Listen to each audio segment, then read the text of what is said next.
ರಾಜ್ಯದ ಶಾಲೆ ಕಾಲೇಜುಗಳಲ್ಲಿ ಹಿಜಾಬ್ ಧರಿಸೋದಕ್ಕೆ ಅವಕಾಶ ಮಾಡಿಕೊಡುವಂತ ನಿರ್ಧಾರವನ್ನ ರಾಜ್ಯ ಸರ್ಕಾರ ನಿನ್ನೆ ತೆಗೆದುಕೊಂಡಿತು. ಈ ನಿರ್ಧಾರಕ್ಕೆ ಈಗ ವಿರೋಧ ವ್ಯಕ್ತವಾಗ್ತಾ ಇದೆ. ಸಿಎಂ ಇದನ್ನು ಸಮರ್ಥಿಸಿಕೊಂಡಿದ್ದಾರೆ.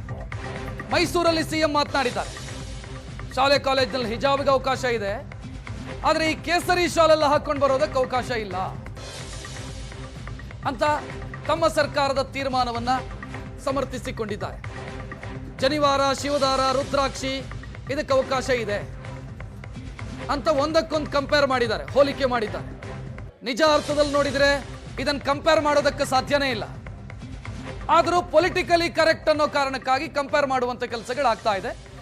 ಸಿಎಂ ಕೂಡ ಅದೇ ರೀತಿಯಲ್ಲಿ ಮಾತನಾಡಿದ್ದಾರೆ.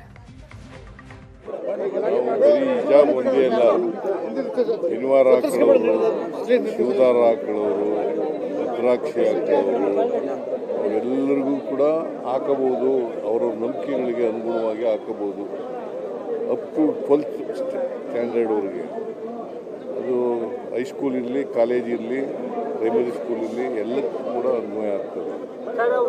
ಅವ್ರು ಕೇಳ್ತಿರೋದು ಕೇಸರಿ ಶಾಲೆಗೂ ಅವಕಾಶ ಇದೆಯಾ ಅಂತ ಕೇಳ್ತಿರೋದು. ಕೇಸರಿ ಶಾಲೆಗೂ ಅವಕಾಶ ಇದೆಯಾ ಅಂತ ಕೇಳ್ತಿದಾರೆ. ಕೇಸರಿ ಶಾಲೆ ಹಾಕೊಂಡು ಬರ್ಬೋದಾ ಅಂತ ಕೇಳ್ತಾರೆ. ಶಾಲೆ ಇಲ್ಲ, ಶಾಲೆ ಹಾಕೊಂಡು ಬರೋಂಗಿಲ್ಲ. ಶಾಲೆ ಹಾಕೊಂಡು ಬರೋಂಗಿಲ್ಲ. ಟರ್ಬನ್ ಹಾಕೋಬೋದು, ಜನಿವಾರ ಹಾಕೋಬೋದು, ಮತ್ತು ಶಿವದಾರ ಹಾಕೋಬೋದು, ರುದ್ರಾಕ್ಷಿ ಹಾಕೋಬೋದು, ಮತ್ತು ಹಿಜಾಬ್ ಹಾಕೋಬೋದು. ಕೇಸರಿ ಟರ್ಬನ್ ಹಾಕೊಂಡ್ ಬರ್ಬೋದಾ ಅಂತ ಅವ್ರು ಹೇಳ್ತಾರೆ. ಕೇಸರಿಯನ್ನ ಬಿಂಬಿಸುವಂತ ಟರ್ಬನ್ ಹಾಕೊಂಡ್ ಬರ್ಬೋದಾ ಅಂತ ನೀವು ಹೇಳಿದ್ರೆ ಟರ್ಬನ್ ಅಂತ ಹೇಳಿದ್ರೆ. ಟರ್ಬನ್ ಅಂತಂದರೆ ಈಗ ಪ್ರಾಕ್ಟೀಸ್ನಲ್ಲಿ ಇರೋ ಅಂಥದ್ದು ಹೊಸ್ದಾಗಿ ಮಾಡೋಕ್ಕಾಗದ್ರೆ ಯಾವುದೇ ಪ್ರಾಕ್ಟೀಸ್ನಲ್ಲಿ ಇದೆ, ನಂಬಿಕೆಗಳು ಇದ್ದಾವೆ ಇಲ್ಲಿವರೆಗೆ, ಅವು ಮಾತ್ರ.